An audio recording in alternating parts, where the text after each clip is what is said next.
नमस्कार। कृषि समाचारों के आज के अंक में आप सभी का स्वागत है। सबसे पहले नजर आज की खास खबरों पर। बुंदेलखंड में टपक सिंचाई से हो रही खेती। महिलाएं उगा रही समूहों में सब्जियां। जरूरत के मुताबिक चयन करें पंप सेट। ऑक्सीटोसिन का प्रयोग है हानिकारक। और बकरी पालन कर कमाए बेहतर मुनाफा। अब समाचार विस्तार से। सिंचाई की पर्याप्त व्यवस्था और पानी की कमी के कारण जहां बुंदेलखंड जैसे सूखा प्रभावित क्षेत्र में सिर्फ 50% खेतों में ही बुवाई हुई है, वहीं ललितपुर जनपद के कई गांवों में वाड़ी परियोजना के तहत ड्रिप सिस्टम की सहायता से फलदार पौधों के बागों को तैयार किया जा रहा है। ललितपुर जिले के मड़ावरा विकासखंड के लगभग 500 किसान परिवारों को वाड़ी परियोजना से जोड़ा गया है। मिली जानकारी के मुताबिक नाबार्ड के सहयोग से किसानों को वाड़ी परियोजना से जोड़ा गया है, जिसमें उनके आर्थिक विकास एवं स्थायी आजीविका के लिए उनके खेतों में उन्नत किस्म के फलदार पौधों की बागवानी कराई जा रही है। यहाँ के किसानों ने पौधे से पौधे की दूरी 6 मीटर रखी है, जिससे इन पौधों के बीच में गेहूं, चने आदि की फसल भी बोई गई है। इस तकनीक के चलते मौसमी फसलों के साथ ग्रामीणों को परंपरागत आय के साथ 3 साल के बाद फलदार पौधों से भी आय मिलने लगेगी। नाबार्ड के जिला विकास प्रबंधक के अनुसार ग्रामीणों ने निजी संस्था के सहयोग से अस्पतालों में मरीजों को चढ़ाई जाने वाली बोतलें एकत्र की और उन्हें हर पौधे के पास लटका दिया। इन बोतलों से बूंद बूंद गिरने वाली पानी से कम पानी में ही सिंचाई हो जाती है। बुंदेलखंड जैसे क्षेत्र में टपक सिंचाई काफी कारगर सिद्ध हो रही है, जिसमें किसानों को पौधों की सिंचाई में कम पानी के साथ मेहनत भी कम करनी पड़ रही है। कुछ समय पहले तक खेती पर पुरुषों का एकाधिकार समझा जाता था, लेकिन अब हालात बदल रहे हैं। देश के विभिन्न हिस्सों में तमाम ऐसी महिलाएं हैं जो खेती के जरिए नाम और पैसा दोनों कमा रही हैं। लखनऊ में जिला मुख्यालय से 35 किलोमीटर दूर पूर्व में गोसाईगंज ब्लॉक के कई गांवों में इन दिनों महिलाएं खेतों में सब्जियां उगाती मिल जाएंगी। इनकी सब्जियां अधिकतर खेतों से ही बिक जाती है। इससे न सिर्फ इन्हें रोज के रोज पैसे मिल जाते हैं, बल्कि आमदनी भी काफी अच्छी हो जाती है। यहाँ दर्जनों महिलाओं ने स्वयं सहायता समूह बनाकर नकदी फसल के रूप में सब्जियों की खेती शुरू की है। फसल तैयार होने के बाद उसकी मार्केटिंग में दिक्कत न आए, इसलिए लखनऊ शहर में 10 दुकानें भी खोली गई हैं, जहां इन्हीं महिलाओं के द्वारा उगाई गई सब्जियों की बिक्री होती है। पानी बहुत कम बरसने से उत्पादन को जोरदार झटका लगा है। भारतीय दलहन अनुसंधान संस्थान के उड़द विशेषज्ञ वैज्ञानिक का कहना था, ललितपुर जिले में सालाना होने वाली वर्षा उड़द के लिए उपयुक्त होती है, पर अगर पानी कम गिरे तो नमी की कमी हो सकती है। इस साल ललितपुर जिले में सामान्य से कम बारिश हुई है, जिससे उड़द का उत्पादन प्रभावित हुआ है। कृषि मंत्रालय भारत सरकार के द्वारा जारी खरीफ 2014 के आंकड़ों के मुताबिक प्रदेश में पिछले साल के मुकाबले उड़द का रकबा लगभग उतना ही रहा, पर उत्पादन में गिरावट दर्ज की गई है। पिछले साल भी दलहन का उत्पादन ओलों की वजह से कम रहा था। उड़द की फसल बारिश से तो प्रभावित होती है, साथ ही ये कीट और रोग के प्रति भी संवेदनशील फसल होती है। इस फसल की अनिश्चितता के चलते दलहन की खेती किसान कम करते जा रहे हैं। मौसम और कीट की वजह से कई बार किसानों को खेत में लगाए गए बीज के बराबर भी उत्पादन नहीं मिल पाता है। पिछले 5 सालों की बात करें तो कृषि मंत्रालय के मुताबिक देश में उड़द का उत्पादन 1230 मीट्रिक टन से घटकर 1150 मीट्रिक टन हो गया है।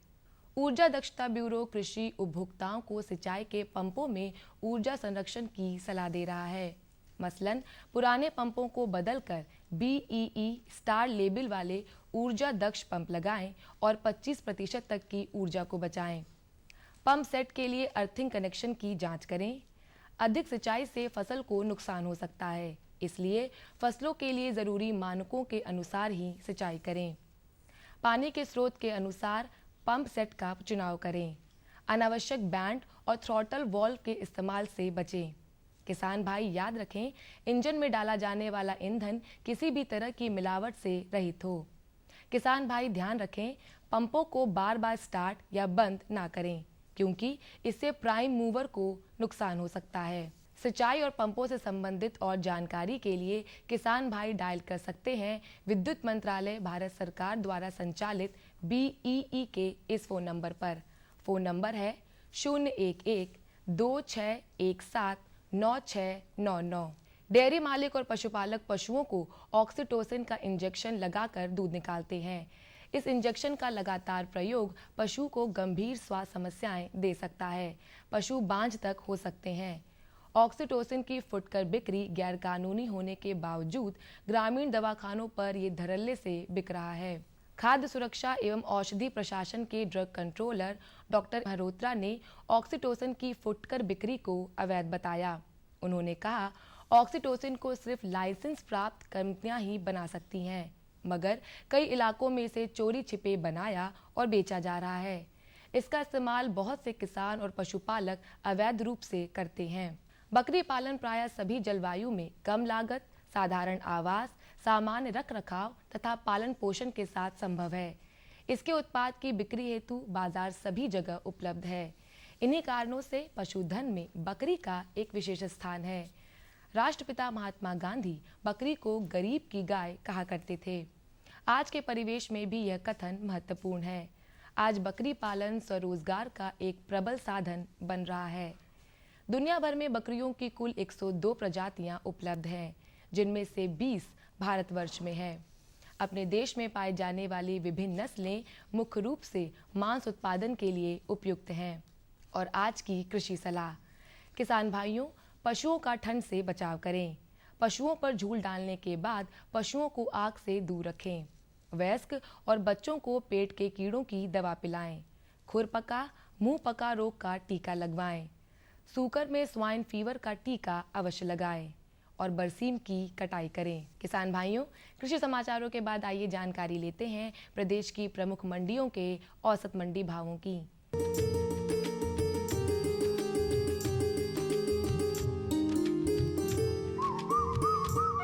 सबसे पहले बात करते हैं गेहूं के भावों की। इलाहाबाद की मंडी में 1575 रुपए, इटावा की मंडी में 1530 रुपए, कानपुर की मंडी में 1550 रुपए और रायबरेली की मंडी में 1465 रुपए प्रति क्विंटल रहा। बात अगर सरसों के भावों की करें तो इलाहाबाद की मंडी में 3465 रुपए, इटावा की मंडी में 3380 रुपए, कानपुर की मंडी में 2920 रुपए और रायबरेली की मंडी में 3150 रुपए प्रति क्विंटल रहा। चावल के भावों को देखें तो इलाहाबाद की मंडी में 2055 रुपए, इटावा की मंडी में 2120 रुपए, कानपुर की मंडी में 2150 रुपए और रायबरेली की मंडी में 1975 रुपए प्रति क्विंटल रहा। प्याज इलाहाबाद की मंडी में 1545 रुपए, इटावा की मंडी में 1410 रुपए, कानपुर की मंडी में 1670 रुपए और रायबरेली की मंडी में 1535 रुपए प्रति क्विंटल रहा। आलू के भावों को देखें तो इलाहाबाद की मंडी में 1660 रुपए, इटावा की मंडी में 1850 रुपए, कानपुर की मंडी में 1890 रुपए और रायबरेली की मंडी में 1670 रुपए प्रति क्विंटल रहा। और अब एक नज़र टमाटर की औसत कीमतों पर भी। इलाहाबाद की मंडी में 810 रुपए, इटावा की मंडी में 830 रुपए, कानपुर की मंडी में 820 रुपए और रायबरेली की मंडी में 1240 रुपए प्रति क्विंटल रहा। तो किसान भाइयों, ये थे आज के कृषि समाचार और मंडी भाव। अगले अंक में आपसे फिर मुलाकात होगी, तब तक के लिए हमें दीजिए अनुमति। नमस्कार। और बताओ। बस। अरे ये क्या भैया जी, बस इतनी सी रासायनिक खाद? किसानी छोड़ रहे हो क्या? किसानी नहीं, नादानी छोड़ रहे हैं। मिट्टी की जांच कराई है। अब तो लालाजी जितनी जरूरत है उतने ही उर्वरक खेत में डालेंगे। हाँ, किसान भाई आज ही अपने जिले की नजदीकी भूमि परीक्षण प्रयोगशाला में मिट्टी की जांच जरूर करवाएं और मिट्टी में पोषक तत्व, नमी व पौधे के विकास को देखते हुए केवल जरूरत के अनुसार ही पोषक तत्व डालें। और हाँ, मिट्टी में गंधक, जस्ता, बोरोन जैसे सूक्ष्म पोषक तत्वों का पता लगाना भी न भूलें।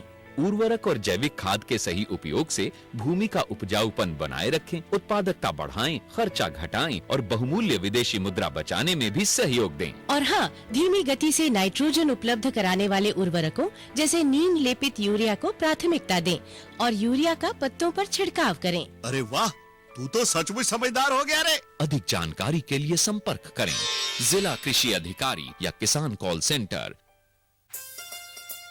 अम्मा खाना दे दो ना।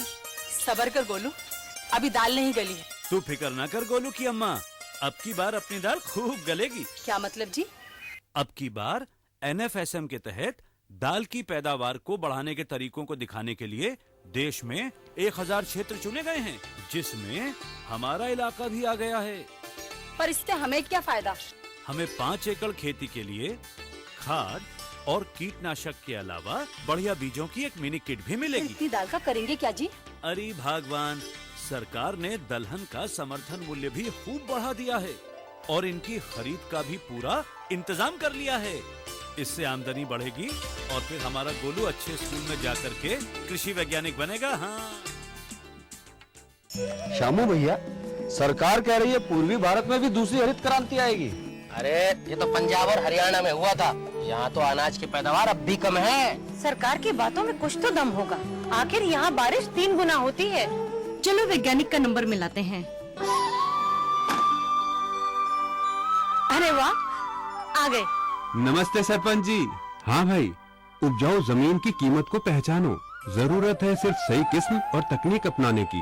पूर्वी भारत में सरकार कम गहरे नलकूप और बोरवेल के निर्माण के लिए सहायता दे रही है। लेकिन सरकार से और मिलेगा क्या? भरपूर मदद, जमीन की तैयारी से लेकर फसल की कटाई तक तकनीकी सलाह।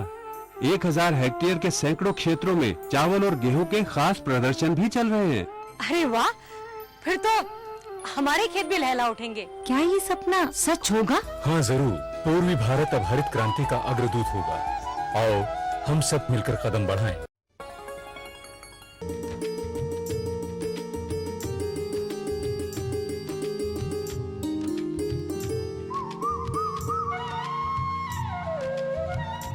नमस्कार, कृषि समाचारों के बाद आप सभी का बहुत बहुत स्वागत है आपके अपने कार्यक्रम कृषि दर्शन में। साथियों, कहते हैं कि स्वस्थ जीवन जीने के लिए हमें ताज़े फल और सब्जियों का सेवन रोज़ करना चाहिए, क्योंकि इनमें पाए जाते हैं कई पोषक तत्व जैसे कार्बोहाइड्रेट्स, विटामिन्स, मिनरल्स इत्यादि। तो इस मद्देनज़र भी ये बहुत ही आवश्यक बात है कि हमें इनकी सुरक्षा हेतु भी कई कार्य करने चाहिए, ताकि कीटाणुओं से और जो कीट इसमें लगते हैं या कोई बीमारी लगती है, इससे इन्हें बचाया जा सके। इसके चलते आज के कार्यक्रम में हम चर्चा का विषय लेकर आए हैं फल और सब्जियों में सामयिक कार्य, और इस विषय पर जानकारी देने के लिए आज हमारे साथ स्टूडियो में मौजूद हैं संयुक्त निदेशक उद्यान निदेशालय लखनऊ से डॉक्टर SB शर्मा जी। शर्मा जी, आपको हमारे कार्यक्रम में बहुत बहुत स्वागत है। शर्मा जी, जैसा कि जाड़ों का सीज़न शुरू हो गया, चल रहा है, तो इस समय काफ़ी सब्जियां, फल सब्जियां ऐसी हैं जो मंडी में तैयार हो गई हैं बाज़ार तक आने के लिए, लेकिन कई बार देखा जाता है कि हम लोगों तक पहुंचते पहुंचते उनमें कई तरह की समस्याएं आ जाती हैं। तो उन समस्याओं के बारे में आज आपसे जानना चाहेंगे, लेकिन सबसे पहले चाहेंगे फलों के बारे में बताएं कि इस सीज़न में कौन कौन से प्रमुख तौर पर फल तैयार हैं जिनकी सुरक्षा हमें करनी है और कैसे करनी है। देखिए, आपने बहुत सही कहा कि इस समय जो हमारे प्रदेश में जो फल उगाए जा रहे हैं उसमें आम है, अमरूद है, केला है, आंवला है, और बाज़ार में आप देख रहे हैं कि आंवले की फल जो है काफ़ी बाज़ार में आ रहे हैं और हमारे किसान भाई जो है उसको तोड़ करके बाज़ार में बेच रहे हैं जी। इसमें देखिए बहुत से बाग आंवले के इस तरह के हैं कि उसमें जो आंवला का फल है वो गिर भी रहा है, और आपने देखा होगा बाज़ार में कुछ इस तरह का आंवला भी आ रहा है जिसमें सड़न भी है जी। तो इसमें देखिए, जिन बागों में सड़न की समस्या होती है, हम किसान भाइयों को ये सलाह देते हैं कि उसमें बोरेक्स का छिड़काव करें। 6 ग्राम बोरेक्स को अगर 1 लीटर पानी में घोल बना करके हमारे किसान भाई छिड़काव करेंगे तो जो फल सड़ने की समस्या है वो दूर होगी। इसके साथ साथ जो फल गिरने की समस्या आती है जिससे हमारे किसान भाइयों को काफ़ी नुकसान होता है, उससे भी छुटकारा पा सकते हैं। इसके अलावा दूसरी जो हमारी फसल है वो आम है। आम एक ऐसा फल है कि इसमें हमारे बागवान भाई अगर पूरे वर्ष देखभाल नहीं करेंगे तो आम का अच्छा उत्पादन नहीं ले सकते। जैसा कि आपने कहा कि आम बाज़ार में आते आते हमारे किसान भाइयों को काफ़ी मतलब नुकसान होता है, और बाज़ार में पहुँचते पहुँचते 25 से 30% नुकसान हो जाता है। लेकिन इसके साथ साथ महत्वपूर्ण बात ये आती है कि इस समय हमारे किसान भाइयों को क्या करना चाहिए खेतों में। तो उसमें देखिए, ये 3 तरह से हमें किसान भाइयों को इसमें कार्रवाई करनी चाहिए। एक तो वो जो आम के हमारे पौधे बहुत छोटे हैं, उन पौधों में हमारे किसान भाई समय समय पर सिंचाई करते रहें, और जो पौधे 2 से 4 साल के हैं उसमें किसान भाई सिंचाई करें, क्योंकि सिंचाई समय समय पर करते रहेंगे तो जैसे आगे आने वाले समय में पाले की समस्या भी आएगी। तो पाले की समस्या में अगर 8-10 दिन के अंतराल पर हमारे बागवान भाई सिंचाई करते हैं और पौधों में नमी बनाए रखते हैं तो पाले से नुकसान नहीं होगा। दूसरा, ऐसे हमारे जो बहुत से बाग हैं जिसमें कि फलत होती है, यानी कि वो बाग जो 5-6 साल पुराने और उससे अधिक होते हैं, उसमें काम करना बहुत ही महत्वपूर्ण है। आपने देखा होगा कि बहुत से कीट बीमारी आम के बागों में लगती है, और इस समय जो सबसे ज़्यादा कीट नुकसान पहुंचाता है वो है गुजिया कीट, जिसे हम मिलीबग के नाम से भी जानते हैं। तो देखिए, चूँकि बरसात का मौसम समाप्त हुआ है, तो जिन बागों में हमारे किसान भाइयों ने जुताई नहीं की है, गुड़ाई नहीं की है, तो इस समय एक गहरी जुताई कर दें। तो उससे क्या होगा कि जो हमारे जैसे भुनगा कीट के अंडे हैं या मादा कीट के अंडे हैं या स्केल इंसेक्ट के अंडे हैं, तो वो क्या ज़मीन में रहते हैं, और हमारे किसान भाई अगर एक सिंचाई कर देंगे और उसके बाद अगर जुताई कर देते हैं, तो वो क्या होगा कि जो अंडे होंगे वो नष्ट हो जाएंगे, और जो कीट हैं जो अंडे से निकलेंगे वो उससे मतलब किसान भाई जो है नष्ट करके छुटकारा पा सकते हैं। लेकिन इसमें सबसे महत्वपूर्ण बात ये आती है कि जब किसान भाई कम से कम दवा का छिड़काव करना चाहते हैं, तो जो आम के बाग हैं, जो आम के पौधे हैं, उसमें पॉलीथीन शीट लगा सकते हैं, क्योंकि ये गुजिया कीट ऐसा है जो ये पेड़ों पर चढ़ता है, और ये कार्रवाई 10-15 दिन बाद शुरू हो जाती है। तो इसमें अगर जुताई करने के बाद उसमें क्या करें कि थाले में कीटनाशक रसायन का छिड़काव कर सकते हैं। इसके लिए क्लोरोपाइरीफास चूर्ण आता है, और एक पौधे में 200-250 ग्राम कीटनाशक जो क्लोरोपाइरीफास है उसका बुरकाव कर सकते हैं। लेकिन इससे पहले हमारे किसान भाई ये कार्रवाई कर रहे हैं कि अगर पॉलीथीन शीट चढ़ा देते हैं, जो हमारा आम का पौधा है उससे अगर 30-40 सेंटीमीटर की ऊंचाई पर जो 400 गेज की अल्कातीन शीट आती है उसका इस्तेमाल कर सकते हैं, और उसे 1 फुट चौड़ी पट्टी को आप लगा दें। तो उससे ये होगा कि जो भुनगा कीट पेड़ों पर चढ़ता है वो रुक जाएगा। और उसमें इस बात का ध्यान रखें कि जो पॉलीथीन शीट लगाएं उसको नीचे ग्रीस लगा दें। उससे क्या होगा कि ग्रीस जब लग जाएगा तो वो कीड़ा जो है ऊपर नहीं चढ़ पाएगा, और इसको सुतली से बांध दें। तो एक तो हमारे किसान भाई ये काम कर सकते हैं। दूसरा ये कि अगर ज़्यादा कीट का प्रकोप होता है और कभी कभी हमारे किसान भाइयों के पेड़ों पर कीट चढ़ जाता है, तो इसके लिए जैसे मैंने आपको बताया कि ये क्लोरोपाइरीफास है, उसका इस्तेमाल कर सकते हैं। इसके अलावा बहुत से हमारे कीटनाशक रसायन हैं, जैसे डाईमेथोएट है, इसकी 2 मिलीलीटर मात्रा अगर 1 लीटर पानी में घोल बना करके छिड़काव करते हैं तो इस कीट से हमारे किसान भाई छुटकारा पा सकते हैं। इसके अलावा आपने देखा होगा कि आम में बहुत सी समस्याएं ये भी आती हैं, बहुत से बाग सूखने भी लगते हैं, या आपने देखा होगा कि गोंद निकलने लगता है। तो जो ये समस्या आपको जब देखने को मिलती है, जब बरसात के 1-2 महीने बाद, यानी कि इस समय कि बहुत से पेड़ों पर गोंद भी दिखाई देता है, तो ये कॉपर की कमी की वजह से होता है। तो ऐसे पौधे जिसमें कि कॉपर की कमी है और ये गोंद की समस्या आ रही है, तो उसमें 200 से 400 ग्राम कॉपर सल्फेट ये हमारे किसान भाई अगर इस समय इस्तेमाल कर देते हैं तो अगले आने वाले समय में जो गोंद की समस्या है उससे छुटकारा पा सकते हैं। इसके अलावा आपने देखा होगा कि हमारे बहुत से पौधे सूख जाते हैं।